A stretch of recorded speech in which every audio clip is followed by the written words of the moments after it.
hore waxaan ilaahay baa mahad leh marka labaad waxaan salaalkan uga dirayaa wasiirka wasaaradda waxbarashada wasiirka dawladda iyo agaasimaha guud waxaan jecelahay kolley wixii faahfaahina wasiirada iyo agaasimaha guud ee ka hadli doonaan waxaan jecelahay kaliya inaan brief yar idin siiyo sheegana in maanta ay bishu tahay 2017 bishii toddobaad kowdeedii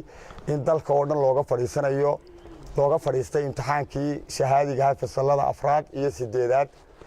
awna bilaabmayo saacada imika aynu wadno ay ka bilaabmay meel walba sideedii uu furmayay waxaan kaloo jecelahay runtii ugu bishaareeyo reer Soomaaliland ilaa hadda saacada inaan wax dhibaato meel laga soo sheegay jirin imtixaankuna uu meel walba gaaray saakana uu ka wada bilaabmay waxaan jecelahay in inta badan warbixinta iyo ku dhawaaqida waxaan u deenayaa wasiirka wasaaradda waxbarashadu inuu inoo sheego tirada u fadhiisanaysa iyo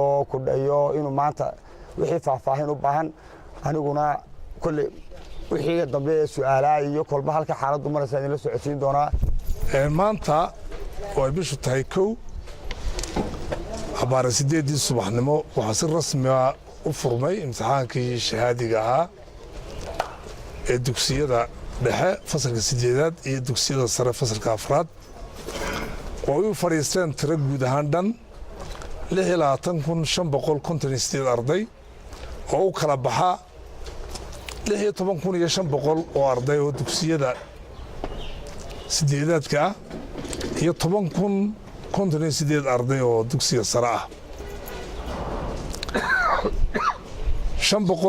524 goobood baa lagu gelaya imtixaanka oo 120 goobood dugsiyada sare yihiin 103 gooboodna